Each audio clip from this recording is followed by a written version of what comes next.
Sous Illustrator CS6, vous avez la possibilité évidemment de modifier par exemple des polices déjà existantes, mais aussi d'en créer vous-même. Donc pour ce faire, nous allons voir par exemple différents procédés pour y arriver, à commencer par une police. Donc vous disposez déjà, il s'agit de la police qui se trouve ici, donc j'ai rédigé ici un texte avec l'intégralité des lettres de l'alphabet avec cette police, et admettons que je souhaite la personnaliser, cela va être très simple. Donc après l'avoir sélectionné, je vais pouvoir maintenant me rendre dans le menu Objets. Alors comme il s'agit d'une police, j'ai évidemment déjà une police qui est déjà vectorisée. Je n'ai donc pas besoin de la vectoriser, mais par contre, je vais pouvoir la décomposer. Cela va me permettre de faire apparaître les différents points d'ancrage qui composent cette police afin de les modifier par la suite. Donc ici, dans cette fenêtre, je peux choisir ce que je souhaite décomposer, l'objet, le fond. Donc évidemment, je souhaite conserver les deux options. Je les conserve donc cochées et je clique sur OK. Donc automatiquement, ma police a été décomposée. Comme vous pouvez le voir, je vais retrouver ici tous les points d'ancrage qui la composent. Donc je vais cliquer en dehors pour désélectionner cette police et je vais réaliser un zoom avant, comme ceci, et me centrer par exemple sur la première lettre. Donc, ici les premières lettres de l'alphabet qui apparaissent. Comme vous pouvez le voir maintenant, lorsque je place mon curseur dessus, j'ai les tracés du texte qui apparaissent. Je vais maintenant sélectionner l'outil de flèche blanche qui va me permettre de sélectionner les différents points d'ancrage de mes tracés, en réalisant un zoom avant supplémentaire pour avoir une meilleure visibilité. Et à partir de cette base de police, je vais pouvoir créer la mienne. Donc il me suffit tout simplement de cliquer par exemple ici sur la lettre A. Je vais avoir tous les points d'ancrage qui vont apparaître ici.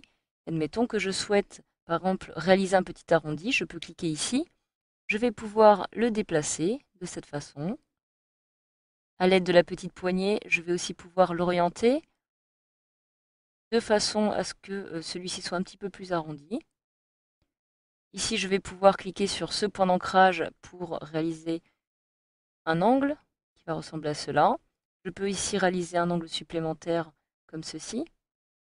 Je peux aussi, si je le souhaite, décider que cet angle soit converti en angle pointu.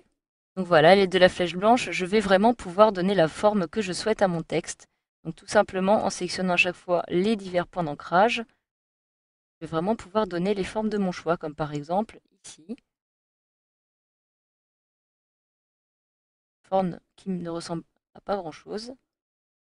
Cela va me permettre de créer des formes très originales. Je peux aussi réaliser la même chose pour cette forme-ci, et pourquoi pas faire un petit peu la pointe afin de les rapprocher. Donc celle-ci est évidemment la première méthode. Donc vous allez en fait partir d'une base de police déjà existante afin de créer la vôtre. Alors si vous voulez vraiment créer votre propre police, vous allez aussi partir d'une base, mais cette fois-ci par exemple à partir de formes. Donc j'ai ici par exemple réalisé un petit quadrillage à l'aide de l'outil polygone qui se trouve ici. Et dans ce quadrillage, je vais pouvoir maintenant réaliser la police de mon choix. Donc pour cela, je vais sélectionner maintenant l'outil de sélection pour sélectionner l'intégralité de ce quadrillage et retrouver ici, par exemple, l'outil pot de peinture. Je vais sélectionner une couleur noire et je clique sur OK. Maintenant, je vais pouvoir colorier à l'intérieur de façon à créer, par exemple, la lettre A, simplement en cliquant comme ceci. Pouvoir créer la lettre A, suivie de la lettre B, par exemple, etc., etc.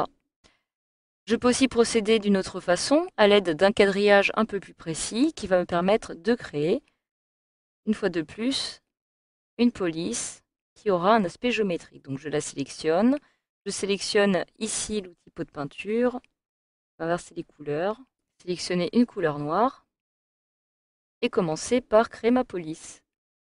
Je vais pouvoir procéder de cette façon, par exemple, créer tout l'alphabet, à commencer par la lettre A, B, C,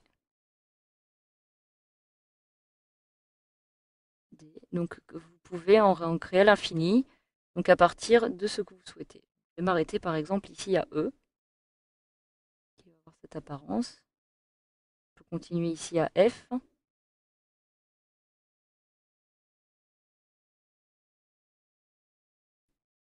Donc à vous maintenant de voir en fonction de votre imagination le type de police que vous souhaitez créer. Donc voilà, donc vous allez avoir maintenant une dernière méthode toute simple. Si par exemple vous souhaitez récupérer votre propre typographie, vous allez devoir rédiger un texte, toutes les lettres de l'alphabet par exemple, sur une feuille de papier que vous allez scanner. Une fois que vous allez avoir scanné cette feuille, vous allez pouvoir maintenant vectoriser les différentes lettres qui la composent et en créer votre propre typographie. Donc une fois que vous avez réalisé cela, maintenant, vous pouvez maintenant sélectionner toute cette grille et décider de ne lui apporter aucun contour. Actuellement, je n'ai que les lettres. Donc voilà, j'ai uniquement les lettres qui apparaissent ici et je peux maintenant décider de sauvegarder mon document en PDF. Voilà, j'ai désormais maintenant uniquement les lettres de ma typographie qui apparaissent, de ma typographie que je viens de créer. Et vous savez maintenant désormais comment créer votre propre typographie, soit en partant d'une typographie déjà existante, soit en créant vous-même la vôtre.